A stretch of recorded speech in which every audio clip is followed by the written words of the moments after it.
Hello, everybody, and welcome to episode 27 of the In From Japan podcast, the podcast where we talk about the latest news on Japan-developed games and other things in relation to them. Available on Spotify, Podbean, and YouTube. Other podcast services to be determined. I'm your host, Erroll, and with me, as always, is the phenomenon from Suriname, Jason Corder. Hey, hey. And we're going to start like we always do with the Japanese games we've been playing. So I have been still playing some Mr. Driller Drill Land. Oh, I put them at a different... I should have put them in the reverse order on there. But I finished Mr. Driller Drill Land. Or at least beat level 1 of every attraction, because it's a theme park. So I beat the first level of every attraction and then beat the final boss. And then there are more levels to do. I'm probably not going to do that for a while. But it was great. There was... like I said, there was the Haunted Mansion one. There's an Indiana Jones one where you have to find these golden idols while avoiding traps and falling boulders. And there's a Space Mountain one, basically, where you're just in space. And what was the other one? One based on the game Druaga. Which that was the last one I did, because I didn't know you had to like go from one room to to the side through a door to get a key to then open the door to face the final boss, and then you would get like items that change the color of blocks because to damage the final boss you have to have the like blast power up that's the same color that he is. It sounds. And you just have to like keep switching with. It sounds way more complicated than I imagined at first. It's not. It is if once you think about it, it's not. But like once you see it, you're like, oh, okay, now I get it. But just explaining it is kind of weird. But did you enjoy it? And I also. Yeah, I really enjoyed it. And then I also learned that there's Mr. Driller lore. Oh. Like, he's the son of the guy from Dig Dug. Ah, that makes sense. And his mother is from Alien. What is it called? I forgot what it was. Wait. Was it Baraduke? I guess. Also known as Alien Sector. Yeah. Okay. From Alien Sector is his mom, and I'm like, whoa! I did not know there was such deep a Mr. Driller lore. Well, I guess. And also, his dad is also playable in Drill Land. Oh, that's neat. Besides that, I've been playing Monster Hunter World, and I've actually been switching between 2 different platforms. And why is that? So I've been playing. I got it on PC as something to play with my friends, just the base game. And I had already gotten Iceborne previously. So with the PS4 version, I'm just trying to speed through to get to Iceborne. So I'm using the Defender armor and the Clutch Claw and stuff. In the PC version is to play with friends, and I have mods for it. Okay. The only thing that sucks is my gaming laptop is not super high powered. It's only like mid-tier, so the game on PC does not look great. So I'm really glad I have the PlayStation 4 version. I mean, what kind of video card are you rocking? I don't know. Jeez. But like this PC isn't old. It's in like an Acer Predator Helios 300. It's only maybe almost 2 years old. It was a year old when I got Acer Helios Predator 300. Okay, I'm looking it up. But I have some friends that are like the friends that I play with that are super into PC gaming. So they're like, yeah, because you have to do this and that and all. And I'm just like, oh god, I prefer console. I mean, it's when you hear laptop, it's good for most things. Just some games, it's just not great for. When you hear the things you have to, also since it's getting hotter, when you have to go through, it's been overheating, so I put fans on it. Well, when you hear about the things you have to go through to play on PC, it always sounds daunting, but once you understand the fundamentals, it's really not that big of a deal. It used to be a whole lot worse. It depends on what it is, because like those friends I mentioned, they're really into it, and I'm just like, no, like easy fixes and like certain stuff, like sure, whatever. Mm-hmm. But some specific things that they talk about, I'm just like, nope, not even touching that with a 10-foot pole. I mean, they probably ask you to overclock it or whatnot. No, they haven't asked me anything about Okay. that. Anyways, what have you been playing? I haven't had that much time to play video games because life. I have. Yeah, your internet was out. Well, I mean, I have games I can play offline. I beat. That's true. Control fully, like yeah, the base game of the year 2019. I mean, I can understand my game of the year. 2019. I can understand why people would think that, but I like it a lot. I also played Foundation and completed that. I played a bit of Sino Alice. Okay. I know we're not talking about a Japanese game here, but we need to talk about it somewhere. Okay, is it just me, or is the final boss in the DLC just really difficult?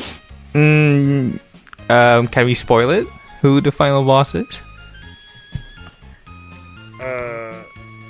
You could just. I wouldn't say the name. Okay. Just in case. The person. Is the person too difficult as a boss? No. I don't know if too difficult. I wouldn't say fighting against him is too difficult. I'd say what hampers your progression through the game is most likely the systems and the performance of the game, because it's a very impressive game technically and visually. Yeah. But the console I'm playing on is a PlayStation 4, a base PlayStation 4, and it can barely keep up with what's happening on screen when it gets too crowded or too hectic. But see, weirdly enough, I haven't had a problem with that specific in that fight specifically. Like, so I'm just wondering. I know other people have said that boss is particularly difficult. I haven't. So I think I haven't had that problem. I've had trouble with other bosses in the game too. I'm not gonna lie.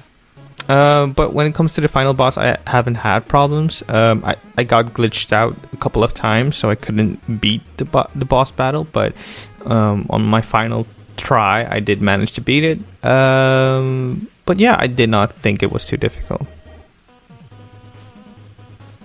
Okay. But then what Japanese game? Well, like I said, Sino Alice a little bit, but I'm pretty sure I'm close to uninstalling it, and I probably you just got sick of it already. No, I haven't gotten sick of it, and I'm probably upsetting Michael Hyam with my choices here, but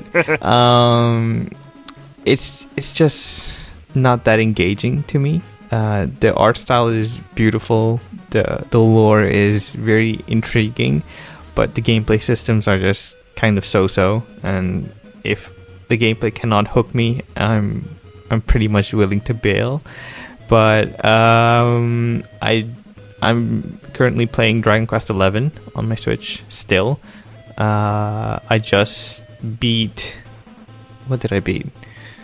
Or I didn't beat. I just went by Nautica, the underwater world, which really reminds me a lot of Ponyo.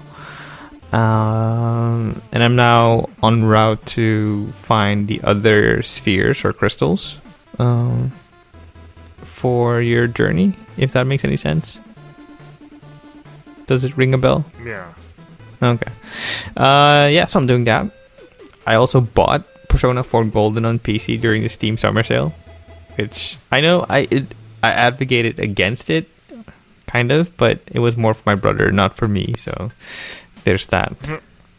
But yeah, that's been my report of the week. Alright, and then so moving on to our In From Japan J list about recent video game related movie and TV news.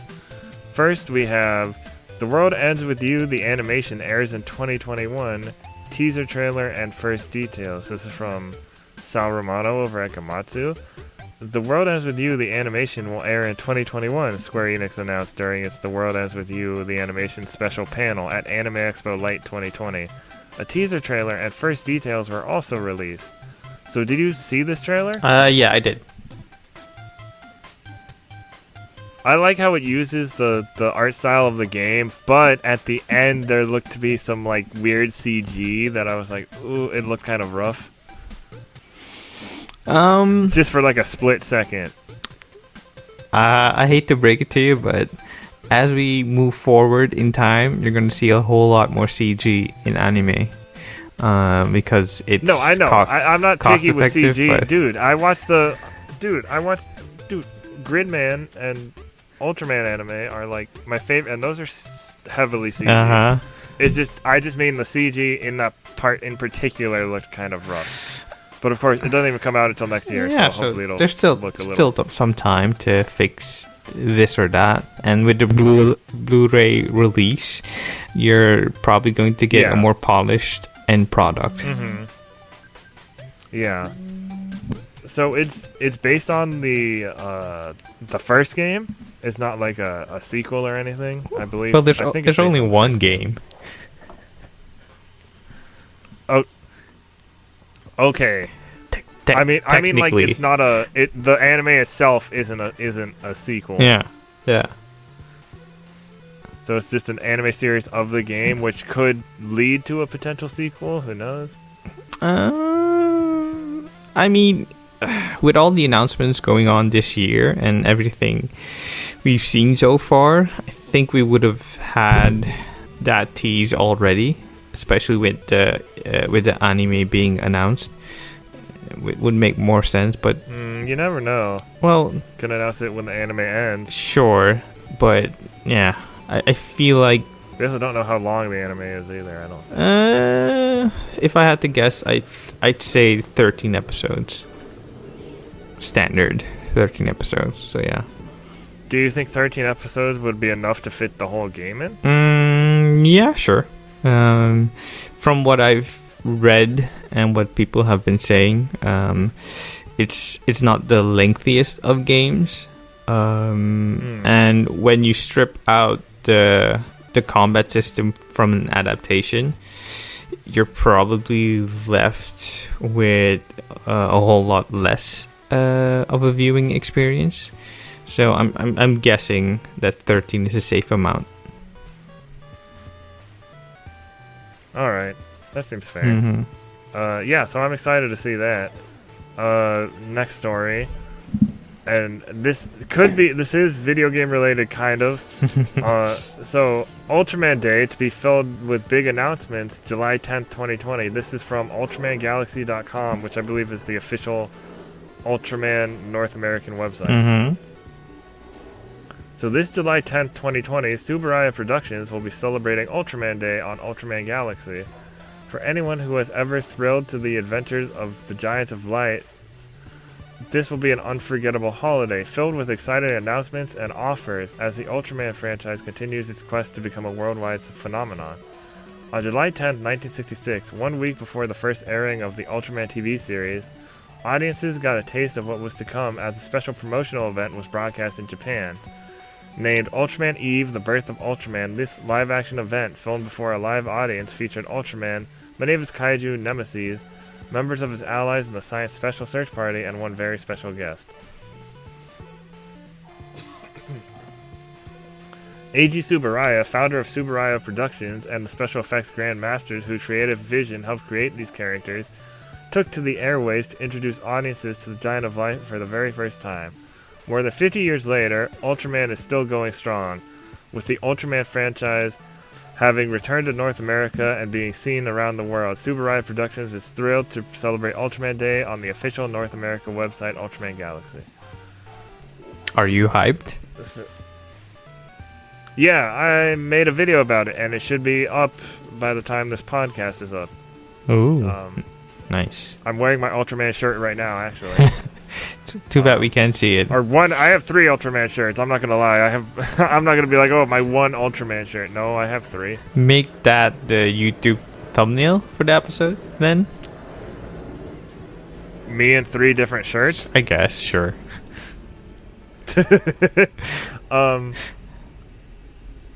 But yeah, it'll be going live on Shoe.watch, which I think Shoe Watch is like the onomatopoeia of the Ultraman sound. Mm-hmm.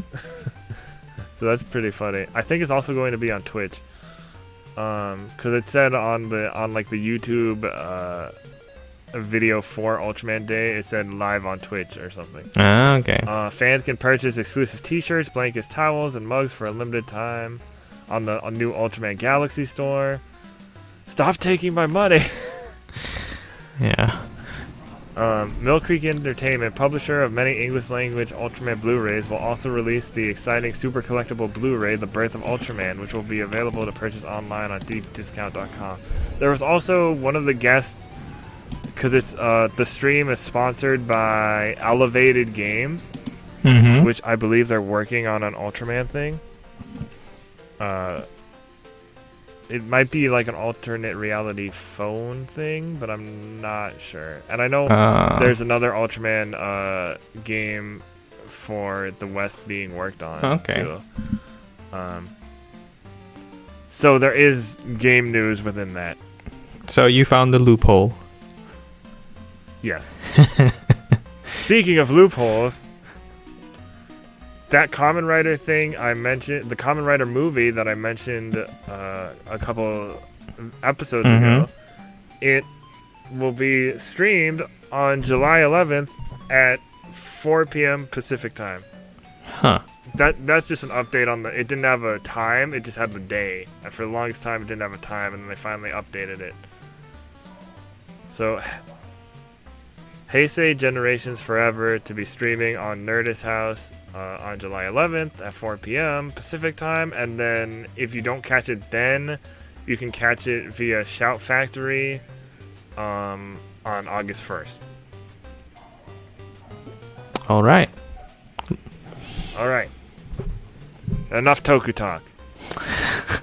That's a nice name for a new podcast, Toku Talk. Well, there's already Shout Factory has a podcast called Let's Talk Toku. I mean, close. Yeah. Recommended content for this week, which I will put the links to the content in the description. So this week marked the 20th anniversary of Final Fantasy IX, so we have a few about that. We have Final Fantasy IX Event Designer looks back at its development, concepts, and characters by Sato over at Siliconera. Final Fantasy IX is 20 today. Here's why it's still the best one by Alex Donaldson over at VG247. Axe of the Blood God, how the original Xbox helped usher in gaming's modern era by US Gamer.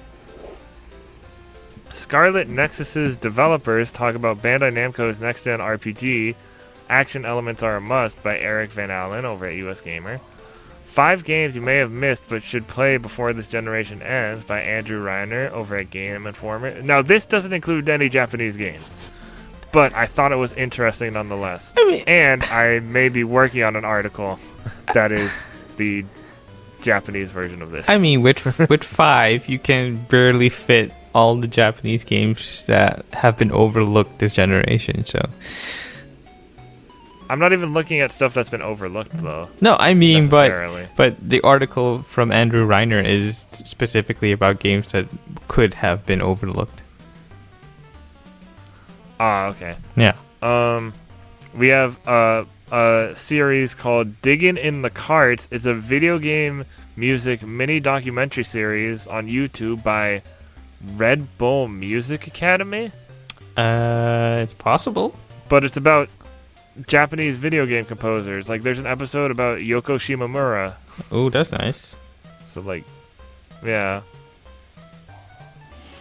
And then, lastly, we have Monster Rancher and Why Koei Tecmo Should Bring It Back by me over on my Nerd Positive blog, which I haven't written on in ages. Why did I put that? You'll have to stick around to find out. Nice plug. Also, that article is a little rough because it was written a few years ago, so... I mean, Don't be I'm surprised sure if your there are some grammatical enthusiasm shines through. All right. time for the news rundown. News rundown. The news rundown. Bearer of bad news, Shinigami, take it away. Okay. For a second there, I thought you went into Southern drawl mode. Do you have any Southern influences or relatives? Not that I know of. Okay. Anyway, Platinum Games addresses Wonderful 101 Kickstarter custom fees and backers aren't happy. This is by Ryan Craddock for Nintendo Life. Last weekend, it was brought to our attention that UK-based backers of the Wonderful 101 Kickstarter campaign had been hit with import fees of around £17 sterling, an extra cost that fans weren't aware of when backing the project. It seems that only the UK has been impacted, all thanks to a strange decision on Platinum's part to ship copies from Japan to the US and then onto the UK from there. As you can imagine, backers haven't been pleased to hear of the additional charge. Not only could they have picked up a physical copy at retail in the UK for significantly less, but the customs issues have also caused deliveries to be delayed long beyond the game's official release date.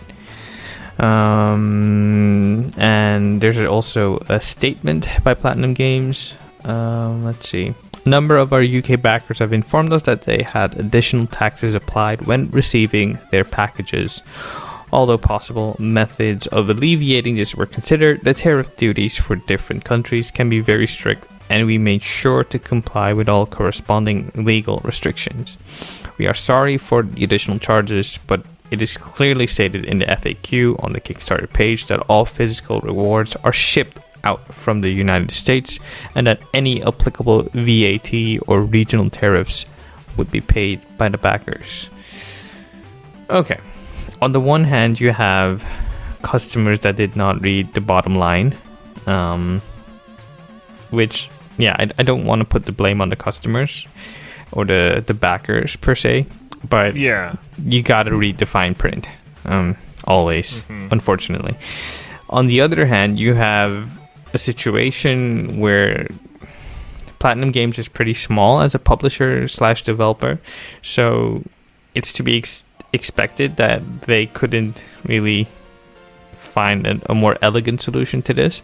But on the other hand, I mean, was it really that difficult to come to a satisfactory conclusion to all of this when the UK stores are selling the game far cheaper than what would be imported?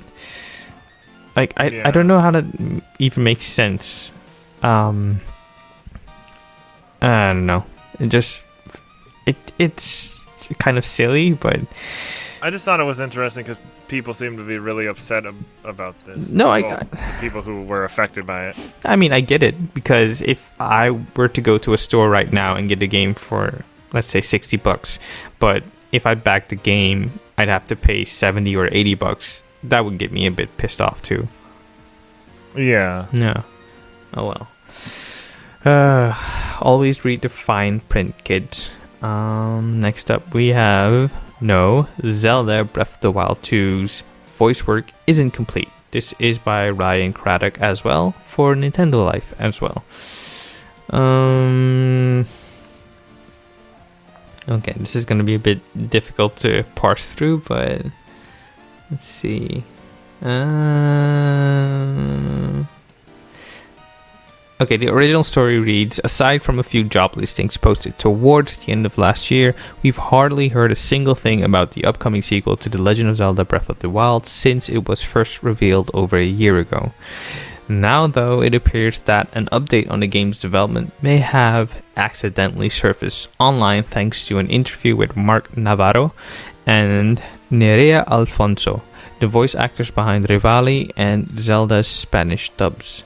As reported by Game Reactor, the pair have noted that their work on the new game is already done in a conversation with Spanish podcast A Coffee with Nintendo. Interestingly, the two went on to say that they were unsure whether or not they should have disclosed that information. Okay, so that news slipped out, and then there was an update by the podcast they were on. It's in Spanish, but they translated it. This message is directed to all media outlets, national or international, that have recently reported on our interviews with the Spanish voice actors Zelda and Rivali. Okay, this is kind of a shoddy translation, but okay. We are surprised about the way many media outlets have covered the interview, jumping to incorrect and out of context conclusions with no consideration to the persons implicated. We understand how the video game news media works, and know about the lack of news in recent months, but we do not share this anything goes approach. And then there's a second update. GameXplain has done some digging, and apparently the original interview was mistranslated. Oh boy.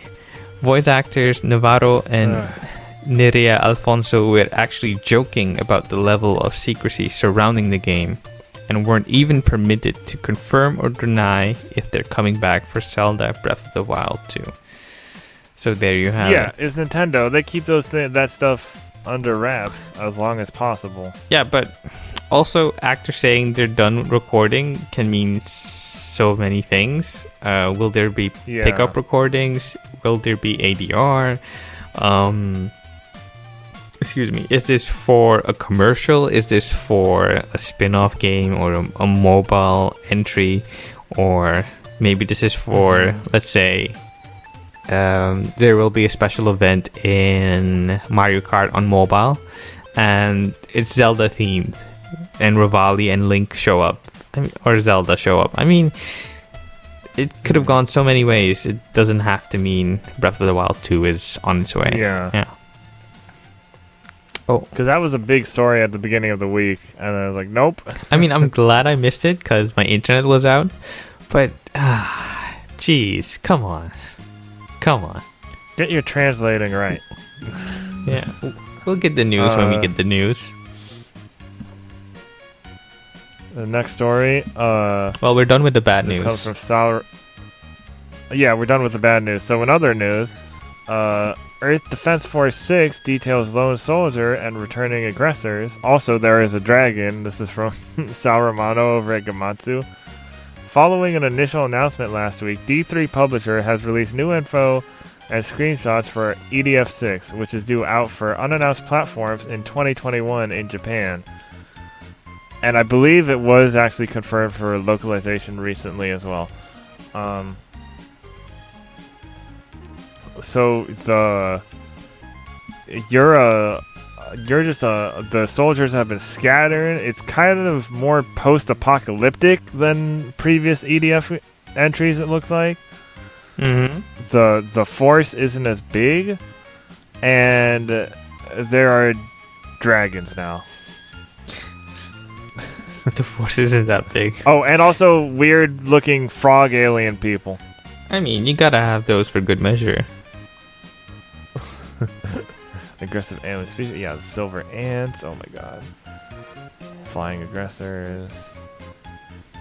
Yeah, so I just still been playing EDF Iron Rain with my friends. We're almost done. Mm-hmm. And we're one of them is going to probably play Earth Defense Force 4 with me. We both got it at the end of the Steam sale. Okay. So we'll see how that goes. But I'm excited for this because it's so weird. They just keep adding weird things. But like Iron Rain had a weird Relicanth Godzilla or Coelacanth. Coelacanth Godzilla. They had like a weird skull head, and they have these weird like mantis creatures. And, but the Attack on Titan maneuver gear and all that. I mean, isn't that par for the course when it comes to Earth Defense Force games? To just bring the weird? Yeah, but they play, I believe, Iron Rain plays differently than the main series. I mean, it's by a different developer. But I'm still excited for it. And then we also have those Earth Defense Force World Brothers coming west in early 2021. This is also from Sal Romano over at Gamatsu. D3 publisher confirms Western release. So this was the blocky one I mentioned. It's called, the style is called voxel, as my artist friend let me know.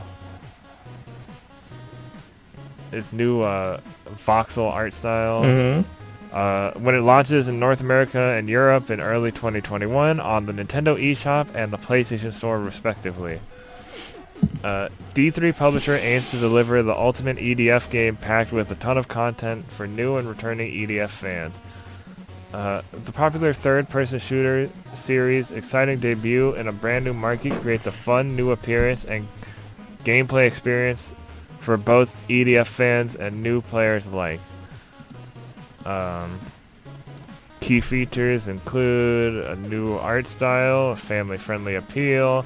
Each mission is tackled by a 4-member team that players can mix and match between EDF members to maximize each of their abilities to lay waste on their enemies.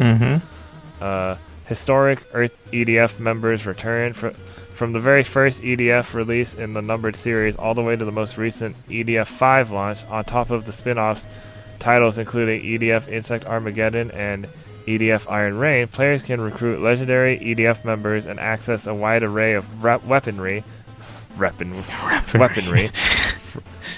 from a massive selection of previous games to their teams in the new voxel form. Historic enemies of the EDF series make a comeback too. Familiar giant land and air creatures alongside alien war machines that have invaded Earth and caused mass destruction countless times in all of the past EDF games are returning to invade in full voxel form and force. So, even though I'm not a huge fan of the art style, I still kind of want to play this just because of the 4-player co-op and characters from past games with different abilities. That sounds like fun. Oh well. And it's family friendly.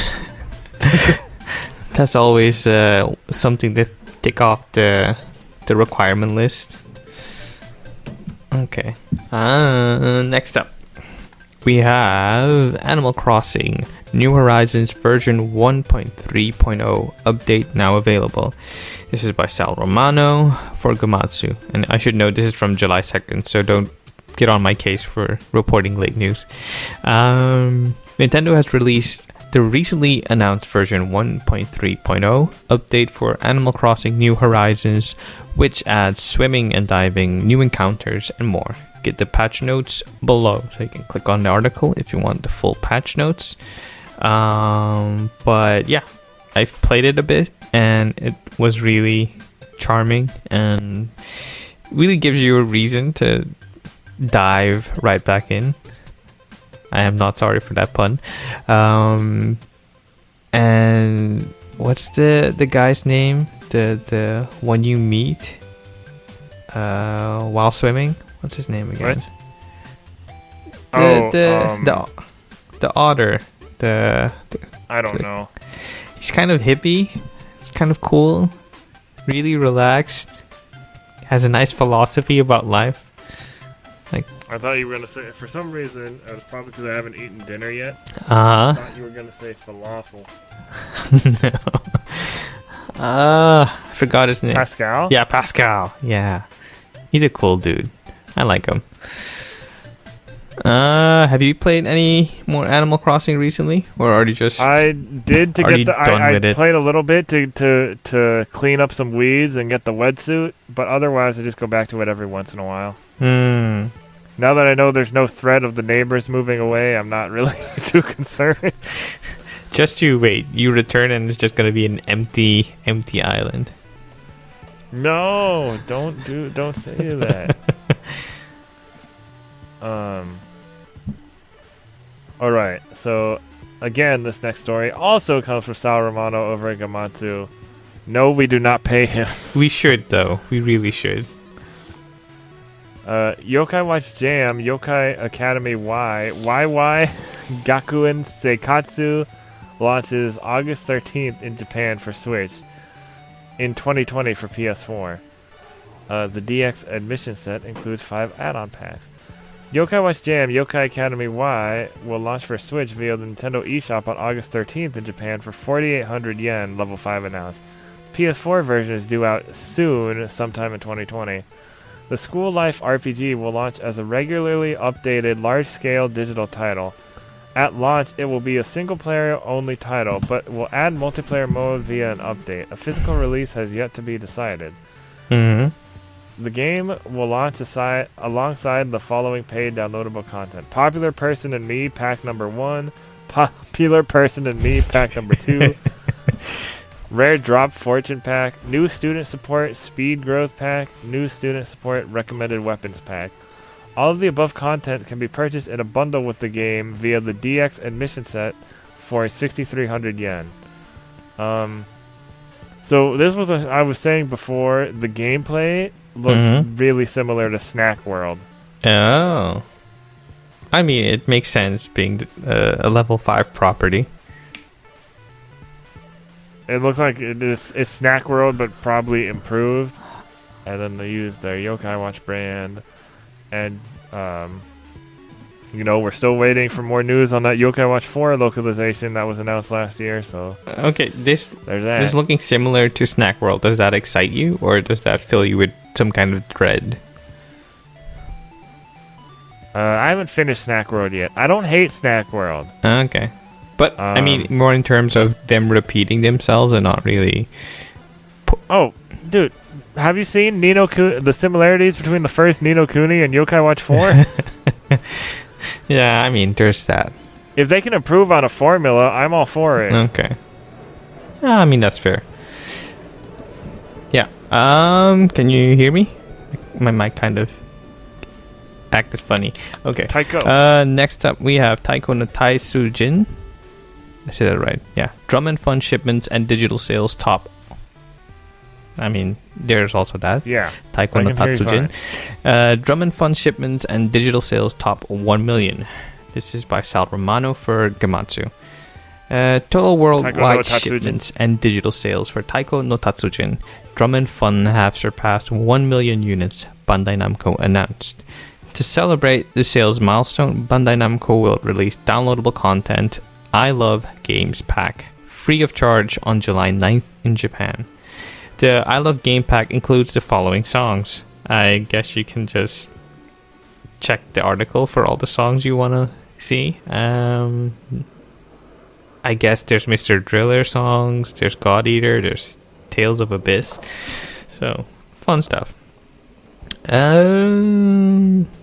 Have you played the Tatsujin games?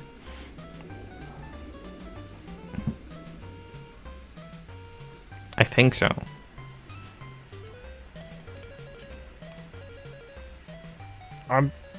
Yes. I've been meaning to get, because Drum and Fun, I believe, is the Switch one. Because we actually got two. We got the one for PS4 and the one for Nintendo Switch not too long ago. And it has the One Piece theme. My friend got I think he got the Japanese version on Switch, and he came over and we're all played tripping over our words today. And it has a lot of anime songs. It has It has One Piece theme. It has Cruel Angel's Thesis. It has the Yokai Watch ending theme. It has, I believe, some Dragon Ball Super content. Well, next up is something near and dear to your heart. The Japanese Pokemon Sun and Moon anime opening. A lot of great stuff.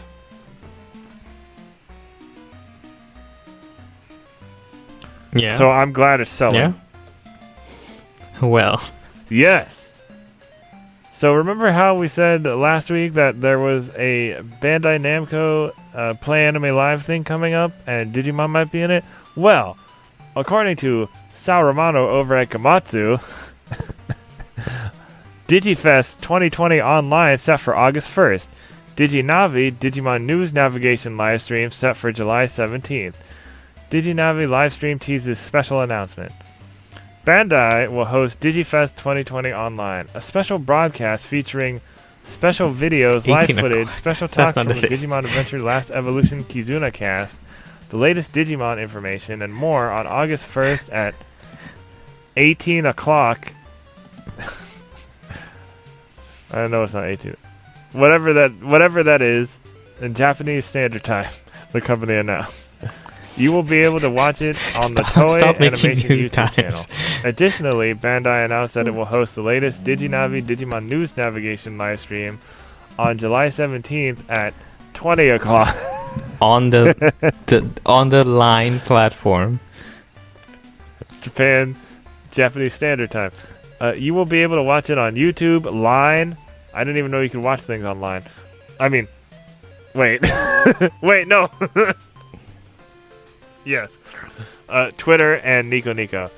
It will feature the latest information on Digimon merchandise, anime-related news, and a special announcement at the end of the stream. Presenters include MC Yuki Iwai of comedy duo Haraichi, Chiaki Matsuzawa, guest Agumon, voice actor Chika Sakamoto, and Atsuhiro Tomioka, Digimon Adventure anime series organizer, and support guest Kokoro, comedian. So yes, the July 17th one, and August, I will be, depending on what time that actually is. Are you looking forward to it? Yeah. U.S. West Coast time, I might be trying to watch think that Digimon live. Survive is the most likely announcement to be featured. So let's hope we get news on Digimon Survive and the new Digimon Story game. Next up we have, there's always hoping. Professor Layton and the Lost Future coming to iOS, Android on July 13th. This is by Sal Romano for Gamatsu. Oh, we'll see. It could be both. Level 5 will release Professor Layton and the Lost Future HD for mobile, for iOS and Android worldwide on July 13th, the company announced. Professor Layton and the Lost Future first launched for DS in November 2008 in Japan, followed by September 2010 in North America and October 2010 in Europe. Okay, you can click on the article for the full description of the game, but this is great news for the Professor Layton fans. I don't think I've played Lost Future. Is this the one about the village? You've never played a Layton game?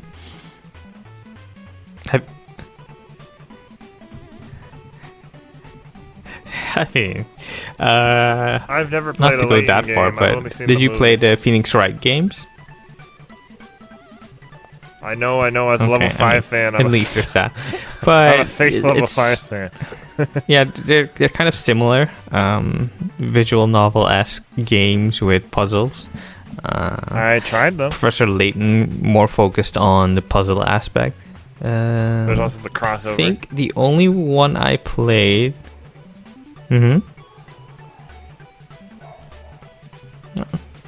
That should be fun.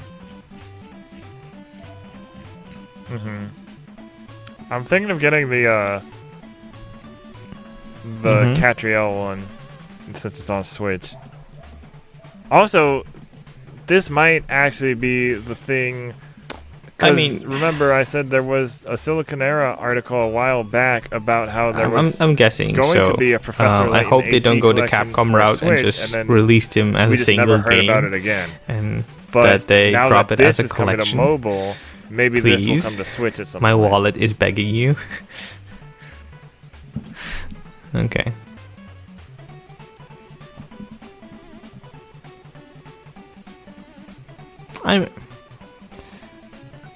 Sure. Yeah. Sure. Yeah. I'll allow it. Or it would be nice if they release them separately and then they release it as a collection. If for people who might not like certain ones. You could look at it like that. Because that's but the one thing I'm. Collections are usually cheaper. You have I want to play that's true. this game But and collections this are game, but I usually don't really wanna play cheaper these than other if games. you bought all the other games separately.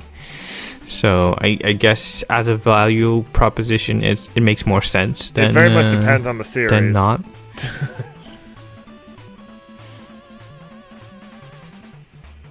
Yeah.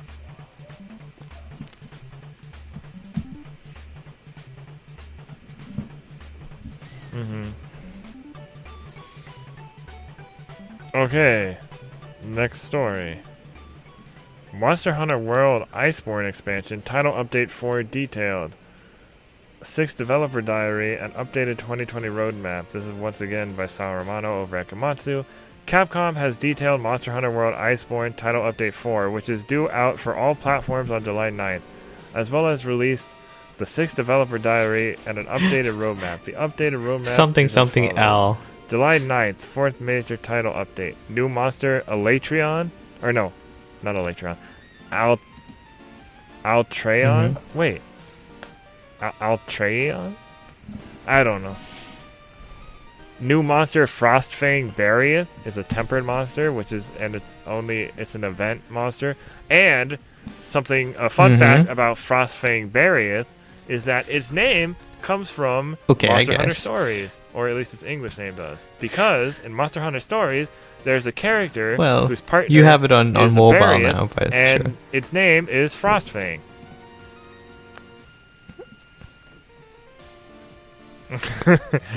Give me Monster Hunter Stories. Also, Astera's Summer Twilight Fest and Celiana's Sizzling Spice Fest from July 22nd to August 6th. Event Quest Frostfang Barrieth, August 7th to 19th.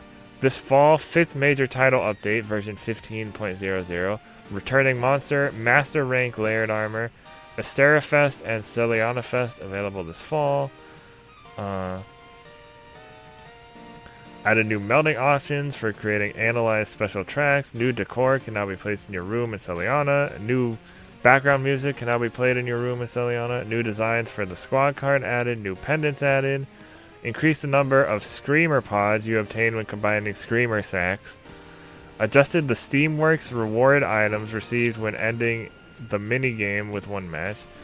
The Raider Ride Call icon now displays on the item bar, sorting screen even while you're in the base. Yeah. The following charms, draw still to this day, it's been like 2-3 years, I think. A bunch of like bug fixes and balance adjustments. That's really some solid support. Yeah, they do a lot of good support for this. Which is really interesting, real quick, because I think it was on Kind of Funny Games Daily that it was mentioned that Capcom doesn't see Monster Hunter as a live service game. Next story. So Capcom, them supporting this is really noteworthy.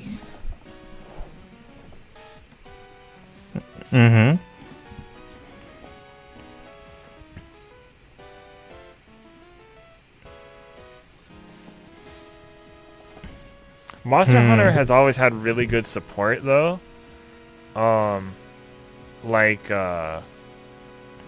Monster Hunter, the ones I played on 3DS, like, always got a bunch of free DLC.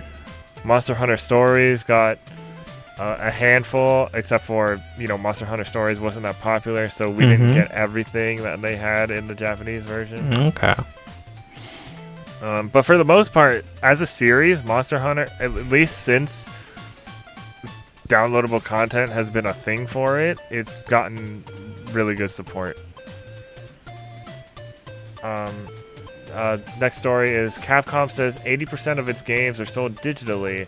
This is by Matt Kim over at IGN.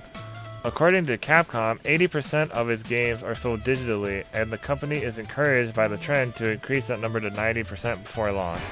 During the Q&A portion of its recent annual shareholders meeting, Capcom was asked what its plans were for strengthening digital sales. Capcom revealed that its current digital download sales ratio is approximately 80%. While it ultimately depends on how customers behave going forward, for the time being we're promoting our digital strategy with an objective of 90%, since there are some customers who prefer to own discs, Capcom added. As reported by GamesIndustry.biz, Capcom's digital sales have exploded, growing from 53.3% last year to 80%. Even Capcom predicted growth to only reach 75.4% this year. But it appears that the shift to digital is happening faster than anticipated. Capcom attributes the growth to titles like Monster Hunter World Iceborne, but the company plans to increase digital sales by expanding the availability of digital games to more markets worldwide. Other companies like PlayStation announced that digital game downloads have overtaken physical game sales, and companies like EA and Activision also report strong growth in digital game sales. These upward trends explain why both Sony and Microsoft are looking at releasing digital-only next-gen consoles. Sony already revealed it. Oh, yeah, okay, whatever. Yeah, you have to take into account the worldwide pandemic, and more people were buying digital games. Problems people were having That's with interesting, GameStop 'cause and other stuff. The only reason, I bought physically before, so I could save money. I could get something at release, and then when I'm done with it, trade it in and save money on the next thing I'm getting. Oh. But since that's not really an option, right now I usually get things digitally. However, because I don't always have that much space, that's the one thing. Both also, sales would matter to the bottom line. Like so Captain Tsubasa, if you're getting a digital or physical, both would help the overall scope of the sales they are expecting. Yeah.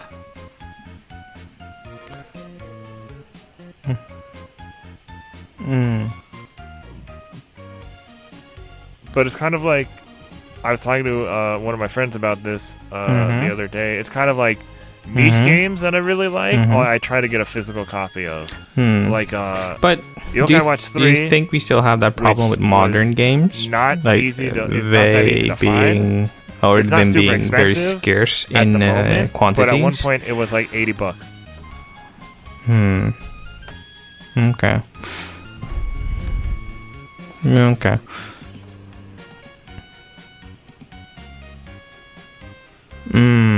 For physical copies. Oh well. Sometimes. Okay. But it depends on the game.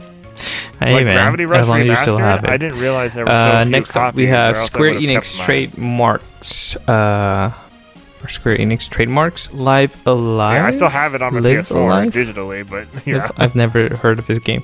Live Alive in Australia. This is by Salramano for Gamatsu. Square Enix filed a trademark for Live Alive on July 2nd in Australia. Live Alive is an RPG released for Super Famicom in September 1994 in Japan, as well as the directorial debut of Chrono Trigger director Takashi Tokita. Okay, let's see. The trademark is notable as there have not been any recent movements surrounding the 26-year-old release, and the title was never made available outside Japan. While the game is playable in English today, it is only through fan translation. So this is really interesting. Well, it also has an update. Square Enix has also filed a trademark for Live Alive in Europe on July 6th, and Square Enix has also filed a trademark for Live Alive in Canada on July 3rd. So all signs point to Live Alive getting an English release sooner rather than later. Strange, very strange indeed.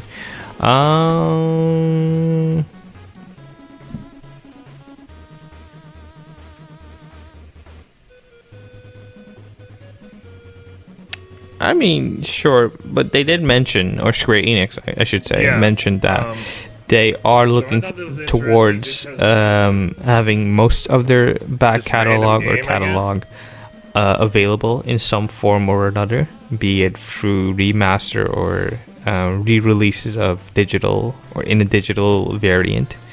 So I guess this is them sticking to their guns and making good on that promise.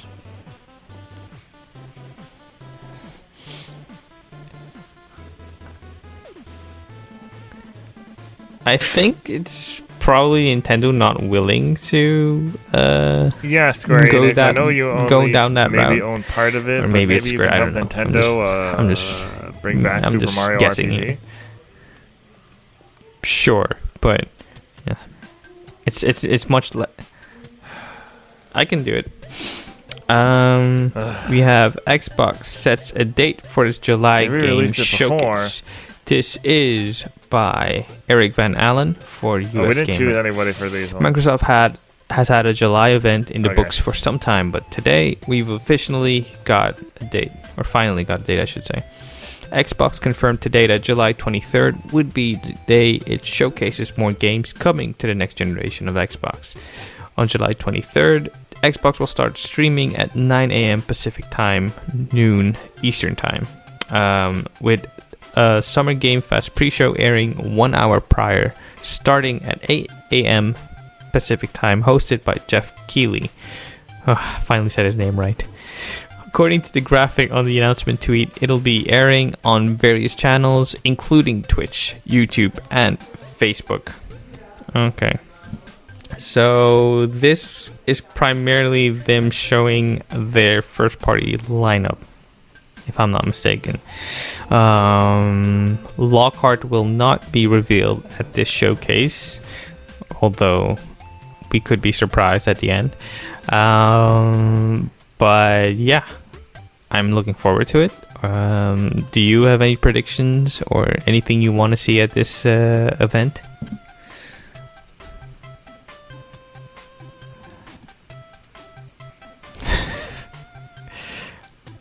It's an RPG. We'll make an exception.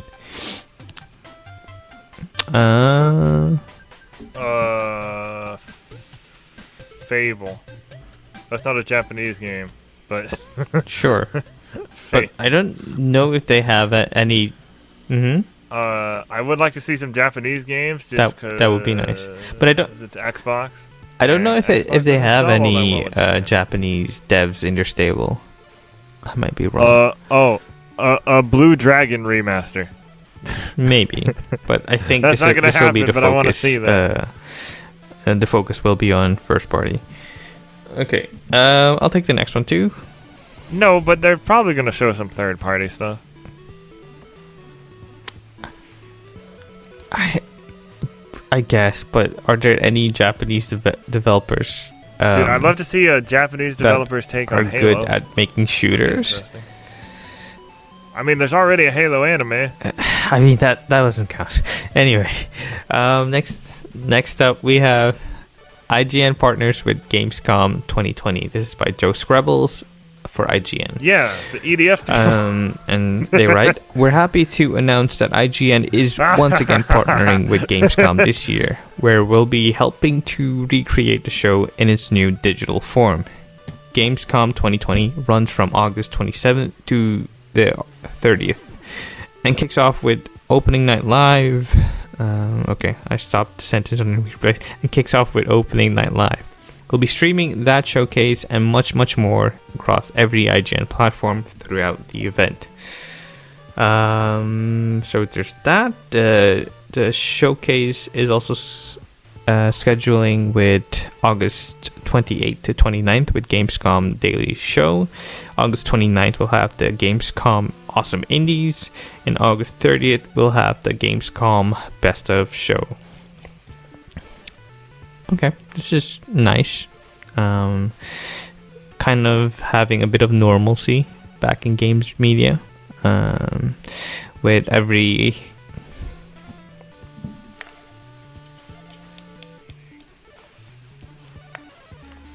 Yeah. But it does kind of make me long for the days of it being condensed in a week or two instead of so spread out, because it's kind of hard to keep track of. You know what I mean? It's going to be focused, yeah. Oh well. Yeah. Yeah. Well, this is you kind of have to have a spreadsheet to keep track of it all. Yeah. But with everything else, yeah, it's all split. Everything this month is all, and last month is all moved around and weird. Yeah.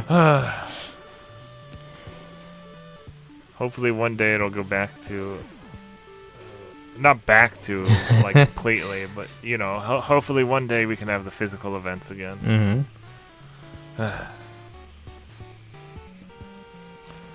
All right, enough about being sad about that. So we got a story from Game Skinny by me. enhanced port of Monster Rancher 2 has Nintendo Switch and mobile in Japan. The sequel to the PlayStation Monster Taming Classic returns.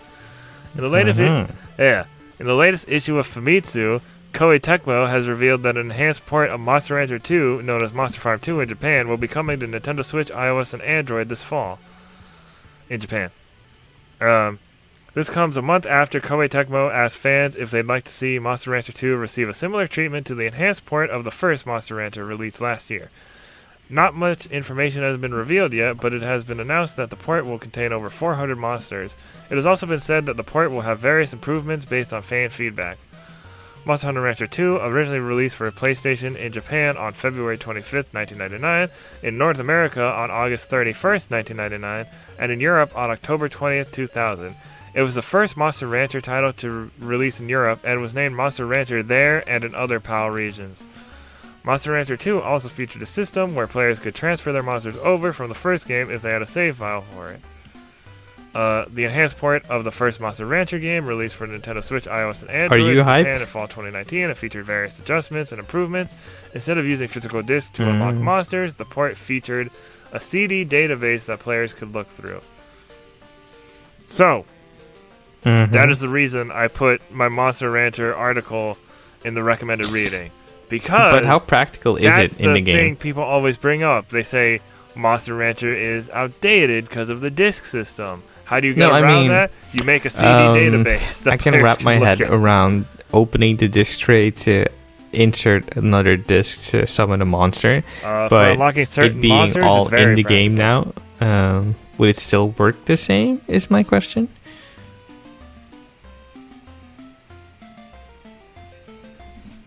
And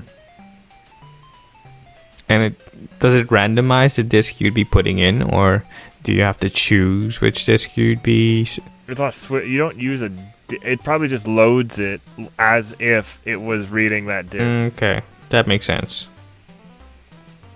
Yeah.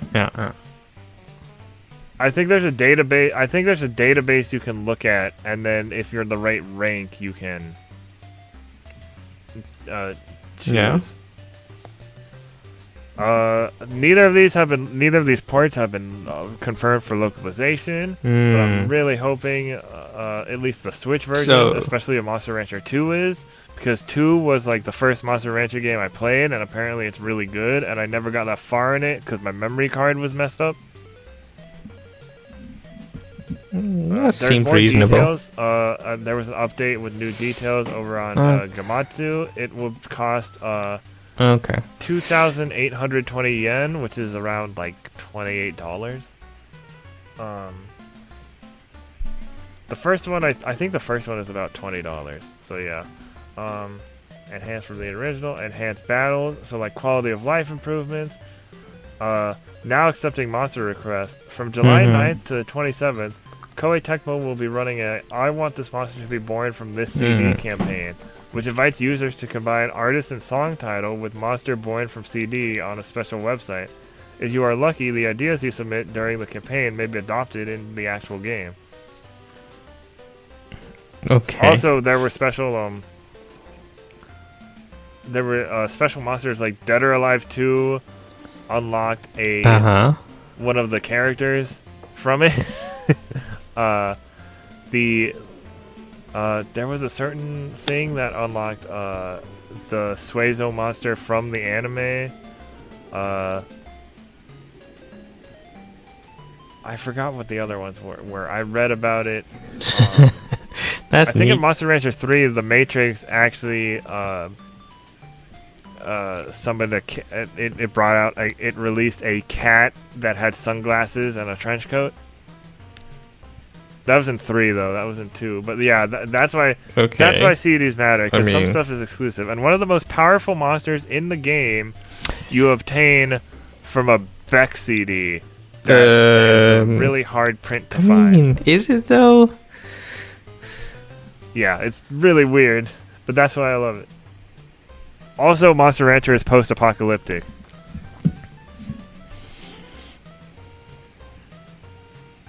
It is, because they go to a thing. So the whole reason the monsters are in disc was because they were just supposed to create little cute monsters as like pets. And then people started messing with the formula and creating these giant monsters that destroyed everything. That has been your weekly lore dump by Erroll. State medicine now, and that's why some of the monsters we have in Monster Rancher East are Origin robots. coming to Switch in 2020. This is by Sal Romano for Gamatsu. .emu will release a Switch version of East Origin in 2020, the developer announced. 2 physical editions of the Switch version will be available via limited run games as part of a global distribution deal, while European consumers will also be able to choose between standard and collector's physical editions via a European partner.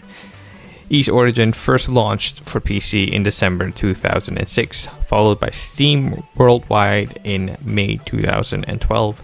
PlayStation 4 in February 2017, PS Vita in May 2017, and Xbox One in April 2018.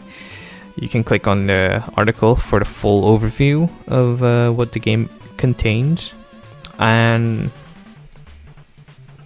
I'll take your word for it, and I should probably get it. I mean, they have 8 now, and 9. East Origin is a really good game. The older ones? Put more of them on Switch. I think they're going to be making their way to Switch. The top all the older ones, like East Origin, like the PSP ones, like both in Falgana. Pretty popular. I just got on Steam recently because it was on sale for really here's to hoping. Next up, we have... Yeah. Oh, it's all you. It's all you. This is a good sign.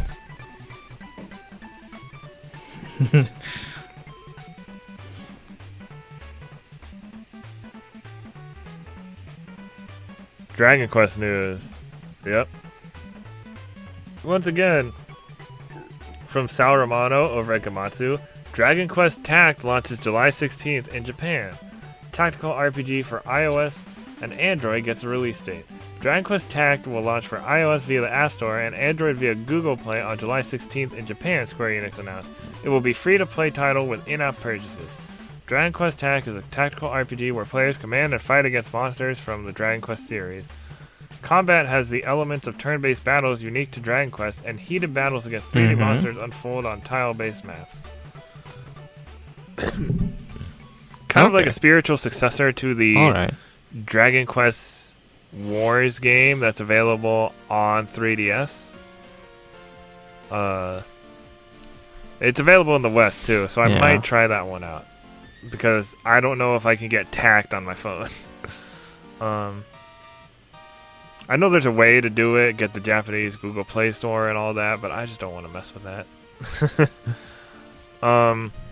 And then more Dragon Quest news. News for a certain Dragon Quest title, possibly Dragon Quest Monsters, teased for Jump issue number 35.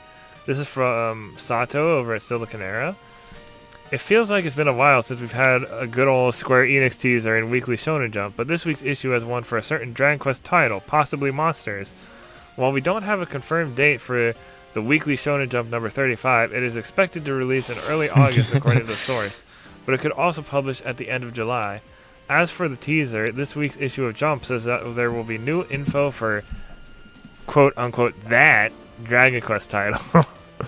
Based on the wording, it will be follow-up info on an already announced Dragon Quest game. That said, we can rule out Dragon Quest 12 or any other unannounced Dragon Quest game. One obvious title that it leaves us with is the new Dragon Quest Monsters game announced in November 2018. The last time we heard about the new Dragon Quest Monsters game, it appeared to be going through development trouble. However, that was back in January of this year, so perhaps we'll finally get to see how it is shaping up. The new Dragon Quest Monsters game was announced as part of the series' 20th anniversary. One thing that was confirmed was that it will not be part of the Joker series. It also won't be a remake of any kind. So far, we know that it will feature Dragon Quest XI's Eric and his sister Mia as kids, similar to the way the first game featured Dragon Quest VI's Terry and Millie.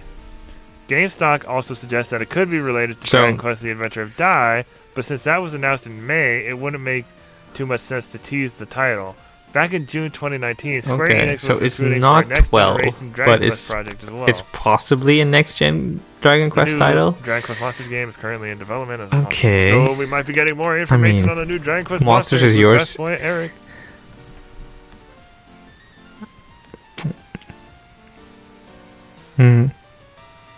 Well, Monsters.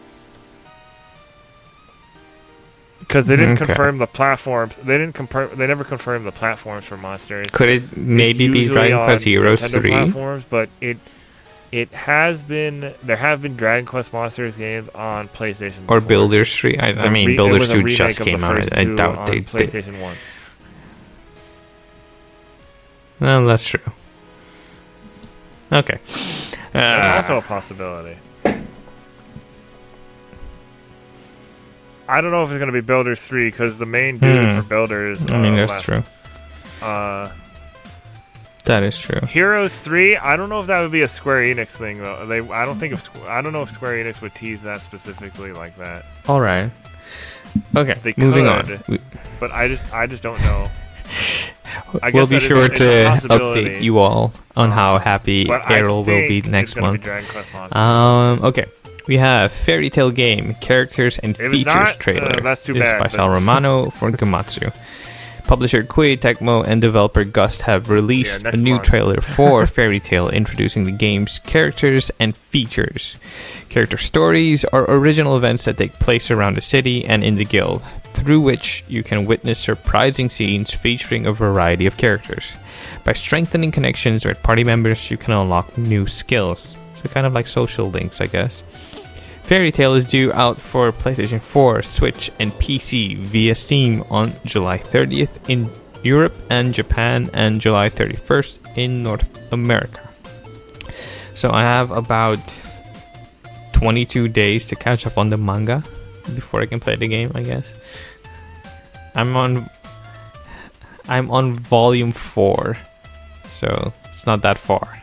I have like 18 more volumes to go or something like that. Wait, how far are you? So there's that. Fairy Tail spoilers warning. But if I'm not yeah, but with everything else going on in sure. But with everything else going on in my life, I probably don't have enough time. Oh boy. You can read manga pretty fast though. Okay, sure. Nintendo asked to comment on its next console at shareholder meeting. This is by Ishan Sadev for Silicon read Air. a few chapters a night before you go to bed. During its 80th annual general meeting of During its 80th annual general meeting of shareholders, Nintendo's upper management was asked to comment on plans for the next Nintendo console and future hardware. The question was answered by company president Shuntaro Furukawa and senior executive director Ko Shiota. You can read the full exchange below. I mean, it's a pretty lengthy exchange. I don't know if you want me to do it. Okay, to sum it up, yeah, it's kind of routine to ask about, okay, what's happening next with the company, and the president and director at Nintendo commented by saying we're going to build on top of the success of the Switch. So I mean, you can interpret that in so many ways, but since Nintendo merged their handheld and their home console divisions, I don't see them diverging from that anytime soon. So it's not like you're gonna have a handheld only console next, or a home console only thing next. I think the Switch has proven to be a very successful method of delivering games to the masses. So yeah, I guess we can all say Switch Pro ? For the next iteration. Yeah, I mean, yeah. Oh, please no, don't do. I mean, Switch Pro or Switch 2 would probably whatever they would decide to call it. The new Nintendo Switch. Yeah, I really hope they don't stick with that naming convention. I don't like Switch 2 because it implies that it's like a new. I mean, like a. The Switch Pro is probably still on its way, but I'm thinking of the next gen for Nintendo. So Switch 2 would make more sense. And so I know Nintendo is very fond of whimsical names, but sometimes you have to go very practical with communicating to the audience. Yeah, or the Super Switch, that could also work. But yeah, Nintendo hasn't. No, don't do that. Don't do it. The Switch Advanced? The Switch Micro? No, please don't. Never again. The virtual Switch. Oh, no. As I mentioned, I think 2 episodes ago, use a Labo. Companies are always prototyping with what's going to be next. Box. So, yeah, this could mean so many things. Who knows? Who knows? Okay. Next up is all you. Yeah.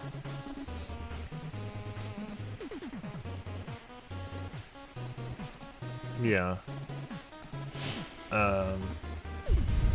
I'll do this next story.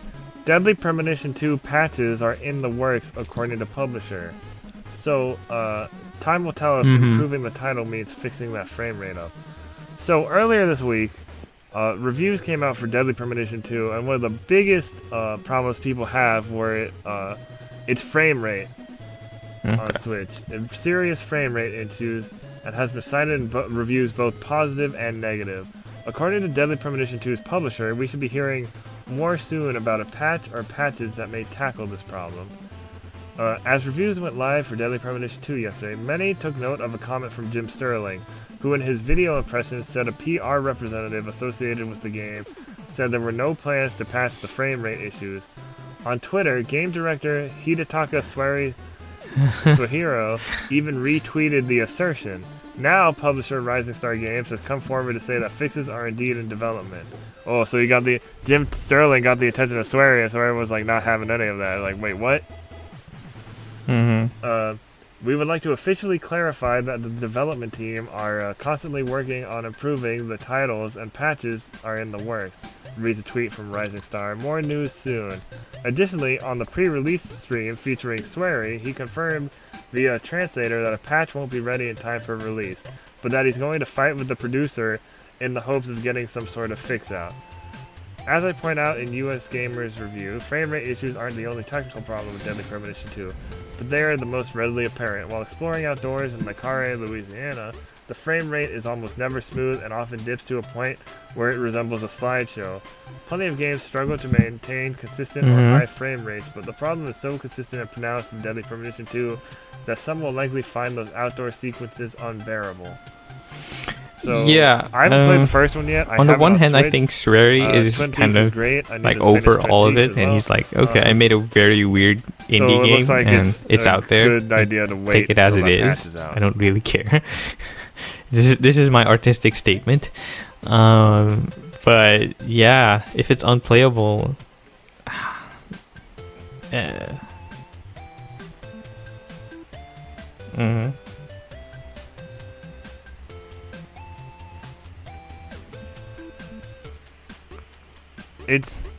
It's weird that he didn't know. It seems like he didn't know about the frame rate maybe the issues, dev kit. And he found out about the frame rate. The dev kit is probably overclocked and running on a much higher setting. Somebody did not tell somebody else showing about the frame rate. Maybe. I don't know. I'm not a developer, so don't quote me on that. Yeah.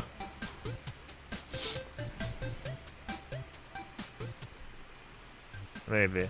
Though Deadly Premonition isn't a very intensive game in general. It doesn't look great. But hopefully they get that fixed. Okay, next story. Zoid's Wild Blast Unleashed coming west on October 16th. Head-to-head mecha battles on Switch. This is once again by Sal Romano over at Gamatsu. Outright Games will release Zoid's Wild Blast Unleashed for Switch in the West on October 16th, the publisher announced. Developed by Eiding, Zoids Wild Blast Unleashed first launched for Switch in Japan as Zoids Wild King of Blast in February 2019. Development of the Western release is handled by Code Glue. Okay. We are thrilled to be part of the charge bringing this newest iteration of the legendary Zoids franchise to the West, said Outright Games CEO Terry Malham in a press release. A few weeks ago, I think. Yeah. Brand that resonates with kids and adults alike, and we can't wait for. And then it was only for Japan. Together later this year. So this was the fighting game we talked about. Was it? Earlier. It was only for Japan. It was like trademark. And then the trademark popped so now up it's and confirmed. Yeah. No, it was only for Australia, I think. Because it was already out in Japan at that time, wasn't it? Oh no, you know what? Yeah, because it wasn't out yet. I mean, it's most likely. The trademark in Australia popped up, yeah. Yeah, so this may mean that we're also getting a new Zoids show soon. Well, it already airs in the Philippines, I think. Zoids Wild, I believe, has an English dub airing in other countries already. Okay. Just not here yet. But that's really it's cool. in your wheelhouse. And I might pick that up. There's also a demo you can try on the Japanese eShop. I'm probably going to pick that up, even if it's not that good of a game. If I know that or not. But I'll take your word for it. Also, did you know that Zoids actually have been around since the 80s? Mm-hmm. Oh, that's cool. It's pretty crazy because they had like a crossover with. They're from the same parent G.I. company Joe as Transformers, and, like, right? Books or something. Like they were in America in the 80s. Like just super niche. Oh wow. Well, there you go. I mean, there's your fun niche, fact of the week, folks. In the 80s, anime was. Okay, next up we have Sony patent suggests PS1, PS2, and PS3 could be backwards compatible via the cloud. This is by Jordan Alleman for IGN. A Sony patent has surfaced suggesting that PS1, PS2, and PS3 games could be emulated via the cloud. First posted to Twitter by user Renka_schedule, the tweet can be translated into English, at which point it reads, a large number of game titles across the PS1, PS2, and PS3 and various generations of game consoles can be stored and used via the cloud gaming library. These games can be run on a virtual machine that mimics the operating system associated with each game console. It continues. Okay, this is a pretty lengthy article, so click on the article if you want to read more, but it boils down to, okay, do you want to play a PS1 game, a PS2, or a PS3 game? Then the cloud will emulate that console for you and then stream the game to your PS5, which is a pretty neat solution. I prefer it to be... I mean, you could probably download an offline only file. But yeah, we'll see how this turns out. I guess people with bad internet don't matter anymore.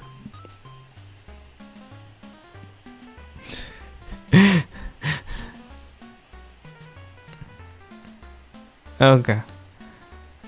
Yeah, I saw Greg Miller made a good point about. I forgot what the point was though. So I don't even know why I'm bringing it up. But he made a good point though, because this. So they mentioned that Games Daily they are working on backwards compatibility, and I thought it would be on a hardware level, or is that only for PlayStation 4 games?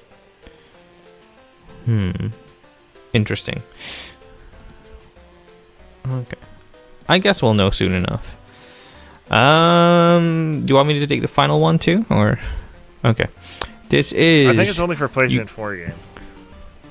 Yeah. This is you can't earn Paper Mario the Origami King. Okay, that is a weird way to write that headline. Both gonna talk about I'll rephrase it.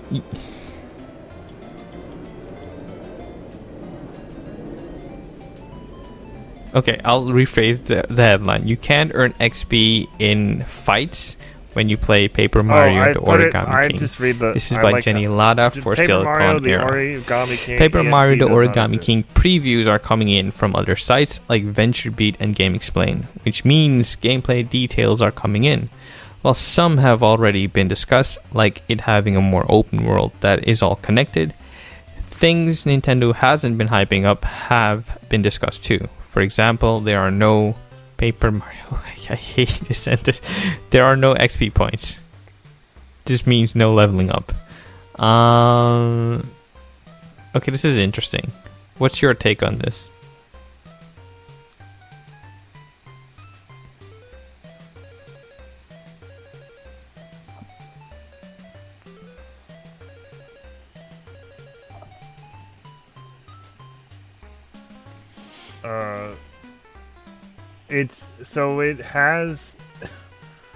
It says to improve. You read. He must instead find items that increase his health, confetti bag upgrades, and folded toes to increase the number of people in the stands at his fights and provide more assistance opportunities. Yeah. No incentive or no incentive. I guess it's just to keep the game engaging. Respawning does occur, so the respawning is weird. Yeah. If there's no XP, I guess it doesn't really affect the enjoyment of the game that much. Although previews have been mostly positive, so it's kind of weird. On some level, I get that, but also people just like I said before, people really just want 1000-Year Door 2, which.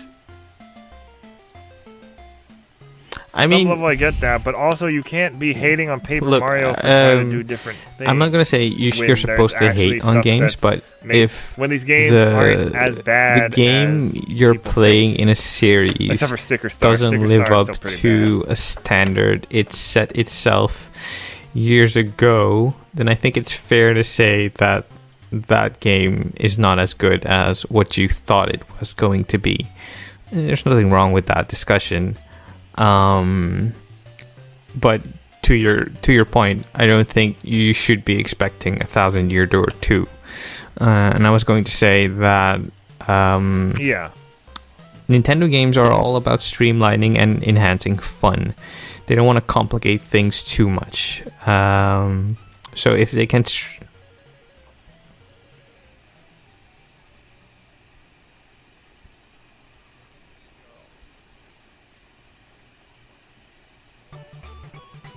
There's actually a comment here that says, I think I'd call it something more like if the end product is still fun enough and enjoyable enough, then it doesn't really matter. Paper Mario, the Origami King is not the Paper Mario games are kind of light RPG to begin with, so it's not like you're gonna have to expect summons or Ultima weapons or whatever. So just enjoy it for what it is.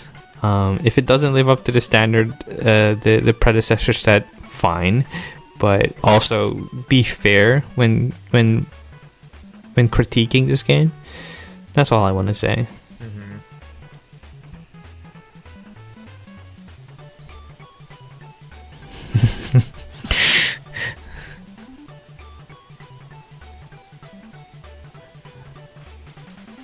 There's also you can also play Bug Fables. It's a great Paper Mario. I mean, sure.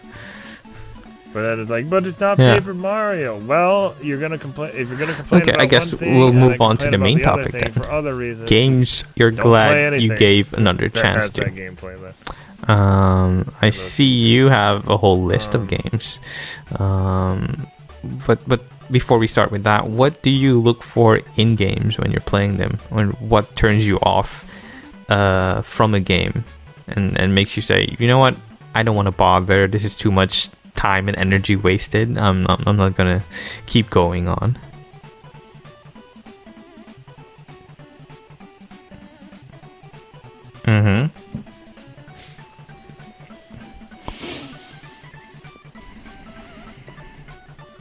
Yeah, so my example is recent Monster Hunter World. And I think I might have talked about this before, but when I first played Monster Hunter World, it just felt weird and I didn't realize it was because I was moving from 3DS to PS4.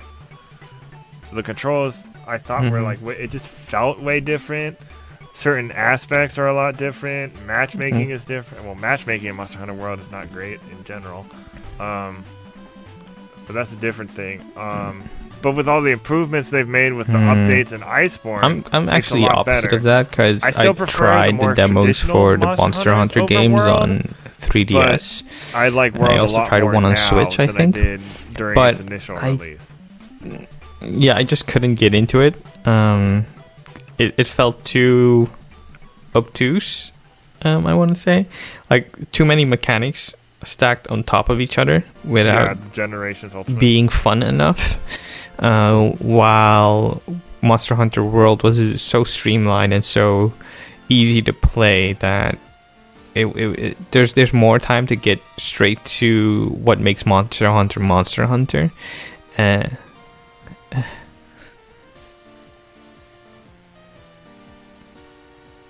I mean, you are a monster hunter, so it's kind of. I very much disagree with that, especially because you have to add all the tracking mechanics that are really, I find really unnecessary. I mean, I know, but that wasn't a thing until World. Like, I get that. It took the game more literally, and I get it because it's meant for a Western audience, but yeah. There's like a split, okay? So I think going forward, I think Capcom's going to just do Monster Hunter World as one series and traditional Monster Hunter as another. Like we saw that news article improve like last week about what would you like to see? I don't hate World, but there are some things that need to be improved on it. So if it gets a sequel, hopefully those things are improved. Well, I would like to see the tracking streamlined made a little bit easier, because it's like going to find a monster is always annoying. Well, that's annoying in all the Monster Hunter games, but it's specifically annoying with the tracks and stuff in Monster Hunter World. The matchmaking needs to improve, because in the older Monster Hunters, they just create a room. Somebody just creates a room and you just pop in there. This one, you have to post. You got to be online, and you got to post a quest, and you got to. What else do you have on your list? In a party, and then you have to do all this. Okay. What else do you have on your list? It's a bunch of extra steps that aren't needed. Yeah. But otherwise, Monster Hunter World is great. Do you want to go with your next pick, or should I go? I love seeing the monsters fight because it's just kaiju fights. Okay, fine. For me, it would be Shadow of Mordor. I played. When did I play this? I just talked doesn't really matter, but I borrowed it from a friend, and it was getting so much good press that I was really looking forward to playing it.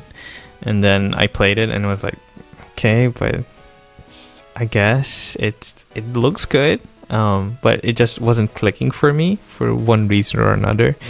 And then. No, not really. I mean, the Nemesis system on paper looks really appealing to me, but in practice, and then you discovered the Nemesis system. Know that it's a computer system at work and not something that's supposed to be feeling organic. But it's still nonetheless very fun to see an enemy growing in his rank and kind of hounding you across the game, and that's kind of neat. But the second time I played it, it just felt very freeing. It has a lot of elements from the Assassin's Creed series, but it's very more action heavy, and that mix.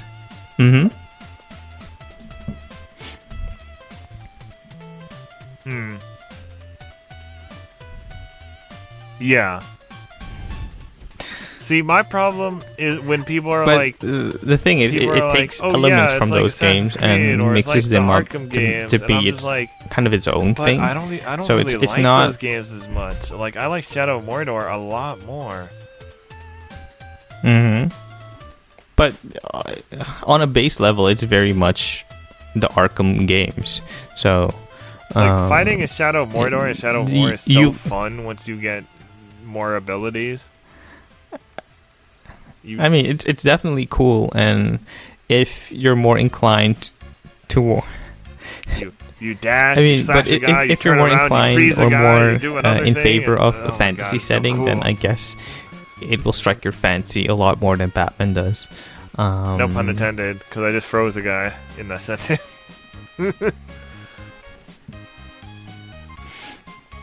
I think they fixed that, right? When they removed all the microtransactions. Yeah. I never finished Shadow of War because of that weird end thing where you had to. Yeah, they were pretty cheap during the Steam Summer Sale that ended this morning. Yeah, I think they did. I'll probably get them for PC. Well, it's on sale pretty regularly. Mods for them at this point.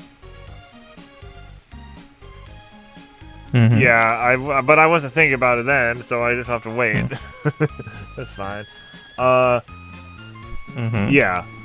Another game I gave a second chance to was Metal Gear Rising: Revengeance. So I played the demo on Xbox 360 originally, and I was like, this is cool, but I'm just not feeling it. And then when I got a PlayStation 3, after my roommate at the time had played through it, you found the time and space to appreciate it for what it was. Wow, I love this. It's so action heavy and hammy and cool, and I mean, that's pretty much Metal Gear, man. It doesn't like it takes itself seriously, but it also doesn't take itself. It's just ridiculous, and I love it. Oh, that's nice. It's Platinum plus Metal Gear, which of course that's gonna just up because everything. Well, there's a Ninja Turtles reference in it. It's on PC. Huh. I just might try it. I have it on PC now too, so this is one of my favorite games of all time. Let's see. My favorite I'll switch Platinum off game. And speak a bit about Although Children of Morta. Project GG might it's change a game that. I played. Was it last year? I almost don't want to believe it. Wow, I almost don't want to believe it, but yeah, that's true. It's a roguelite dungeon crawler on PS4, Switch, and PC. I think it's also on Xbox. It came out late last year. I think so too. It's a very okay. Then it's on Xbox. It's a very fun game. It has a very unique way of conveying the story. One? I think it is. With a narrator. I believe it's on Game Pass. It's on Game Pass. And every time you progress through the game, or even every time you die in the game, the story continues. And with every action that progresses you as a character, you also progress the story. And it just creates a loop that's very cool, which at first I didn't get because I kept dying and it was not fun. So in the beginning it's very off-putting when you have to repeat certain sections again and again and again and again. But once you get enough upgrades, or if you're skilled enough, it's not an easy game. Kind of reveals itself. And you never feel like you're not progressing through the game because the story keeps being told. So that's very fortunate. So yeah, I'm happy I stuck with it. Yeah. And it's turned out to be one of my favorite games of this generation.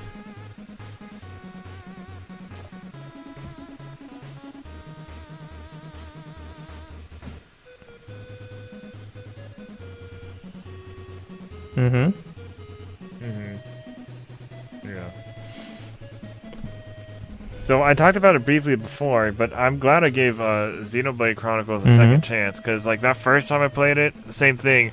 I just barely played it, wasn't that into it, didn't really get the combat. Now that I'm more experienced with video games in general, and I gave it a second chance with the definitive edition, I really enjoy it. Really enjoying the characters and the story and the gameplay for the most part. I need to get back to it. I took a break from it for Last of Us Part 2 and Mr. Driller, and now I'm doing Monster Hunter World. I don't know if I need to get back to it so I can get to Future Connected. Get to Xenoblade Chronicles this year. I have been playing Xenoblade Chronicles 2, and I'm not really that into it because I think the fan service is so jarring with the story they're trying to tell. Yeah, and what I've read is that it's not that egregious in Xenoblade Chronicles 1, so maybe that would save my like for the series. So who knows? Well, I'm pretty confident they will. No, it's not. Okay, next up is for me Bloodborne, which will not surprise anyone who has played the game. Switch at some point as well. That is also true. But as with any Soulsborne game, it can be pretty daunting and difficult in the beginning. One of the best games of the generation. And kind of scares you into thinking you'll never be able to play it. But with enough perseverance, enough skill, and maybe some help from other players online, you'll be able to find the fun in this game. And it's a very unique combination of wanting to give it another shot, and that is conveyed in the game's story, in its lore, and in the mechanics of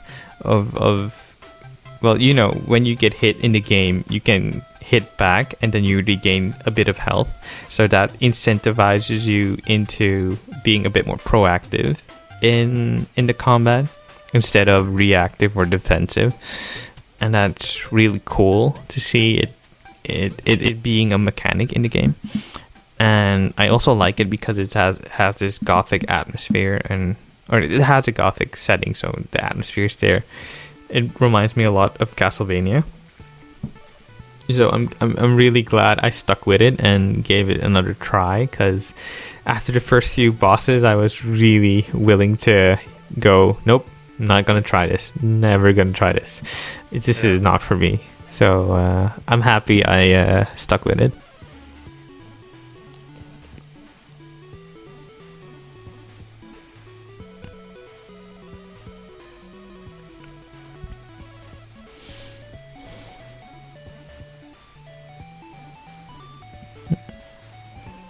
Yeah. Mm-hmm. I think I've told this story before, but like the whole thing where my friend told me to rent Bloodborne as like kind of as a joke, but I had never played a Souls game before, and I knew they were like known. Have you played any of the other Souls games? But I tried it, and like I was like, and I just ended up really liking it, and now it's one of my favorite games of all time.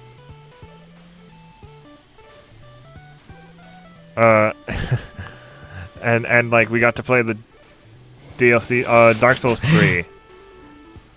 Okay. Because like as I was playing Bloodborne, I was like, I wish I could have a shield in this game. And he's like, well, then you probably want to play Dark Souls 3. And then I played Dark Souls 3, and I'm like, I don't think this is what I meant. Did you also play Sekiro? I don't think this is actually what I wanted. Did you also? Okay. Again, I've said it before. The Dragon Quest series. I as a little kid. What? Oh, I played a little bit of Sekiro, and I just couldn't get into it. That one's a lot harder. But yeah, the Dragon Quest series, I've mentioned before, I wasn't into it at first as a kid because it wasn't the Dragon Quest monsters, and I didn't know that. And then I got into it later, and now I still need to finish all those Dragon Quest games that I have, and I still need to find Dragon Quest 4 somehow. And then really quick, I'm just going to say my last game already. Animal Crossing, because I started with Wild World randomly.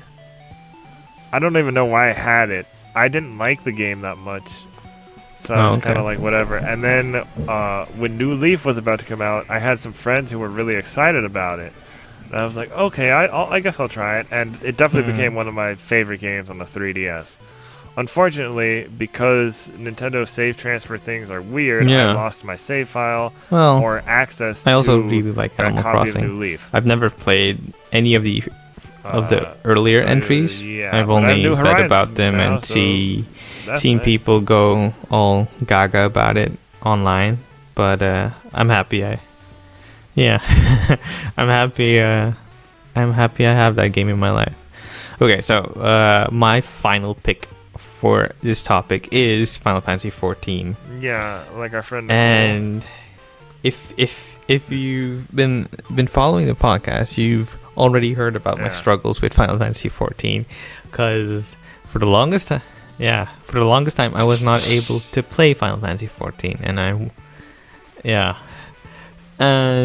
was really willing to just quit and give up, and then both of us. It's like a sign from the heavens, as if it were a sign from the those heavens. struggles, yeah. Square Enix and Sony made the first game, or the base game, free for PS Plus members, if I'm not mistaken. So I snagged that on my dummy account for PlayStation, and I played for a month and loved the whole experience, because it kind of felt like a release. Like, I don't know how to explain it. You not being able to do something for so long, and then finally just being able to enjoy it for what it is. It's such a freeing feeling, and I'm happy I have Final Fantasy 14 in my life, because it kind of shows you how MMOs can be fun and not too how do I say this? Have you ever had an experience where people are very demanding of you in an MMO? And I've just not had that experience in Final Fantasy 14. They're also very nice. Yeah. They're also very nice, and they're very understanding with you being a newbie, and they're also very willing to show you the ropes. So lucky. That's very fun. Yeah. And it being Final Fantasy, yeah, that happens every once in a while. Just makes it that much greater, in my opinion. Because I've tried MMOs before. I've tried World of Warcraft. I've tried Star Wars: The Old Republic. I've tried Terra, Wildstar, and you name it. But nothing ever stuck quite like Final Fantasy, and I'm happy I got to be a part of it. So yeah, that's my last pick, and that's the last game to close our main topic with. Do you have anything more to add?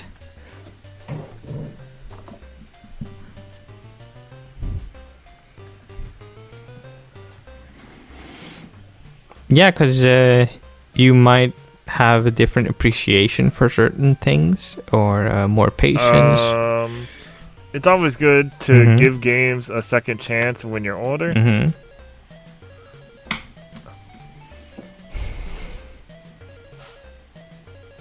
Like, I wasn't into strategy games before Into the Breach. I mean, and then after Into the Breach, I looked into more stuff. I'm like, you know what? If I could play this, I could probably play some other stuff. So then I looked into. It's probably so then the I went straight aesthetic. to XCOM. No, I'm just kidding. Imagine. No, like Fire Emblem 3 Houses, which I know a lot of people who aren't into strategy games. You can finish really one like house in 1 month. But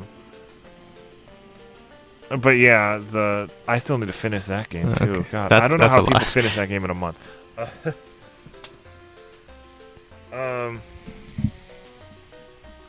No, but like they did all the routes in 1 month. I don't know, but yeah, that it's just like keep an open mind. If you don't like a game at first, it's always good to go back and try it again later. Especially when it's like, say you bought a game initially, didn't really like it, like did something like got a refund on whatever platform if you could get it on that platform, or traded it back in or something. But also it's also okay if it's on like PS Plus or Game Pass and you want to try it again, like after a couple months or years or whatever, it's okay to just I'd let say it go go for it. You might end up really liking it. You don't have to adhere to the sunk cost fallacy, and just because you bought it, well, I mean, it is technically a waste of money, but if you're not enjoying something, you don't have to force yourself to enjoy it, because you might end up hating it that much more. So be kind to yourself and be kind to the games you buy, and enjoy stuff at your own pace. I think that's what I'm trying to say. Yeah, I think a good note to end on. Well, this has been a good experience, a good podcast. Yeah. Okay, so that's probably all the time. Yeah. We will. It's probably end of the month. Maybe live reacting. Well, not live reacting. Well, we may have a reaction video we'll update too. the channel with when we're going to do the reacts. The Digimon thing is next. But the Digimon thing is next week, I think. Yeah, we'll keep you posted on the events and stuff. Don't do that. Don't give me hope. Don't give me hope about that. I don't think the Ubisoft event on Sunday is going to have any Japanese games. I'm Jason. Who knows? This has we'll been Erroll, and we'll see you next remaster. time. Happy Ultraman Day.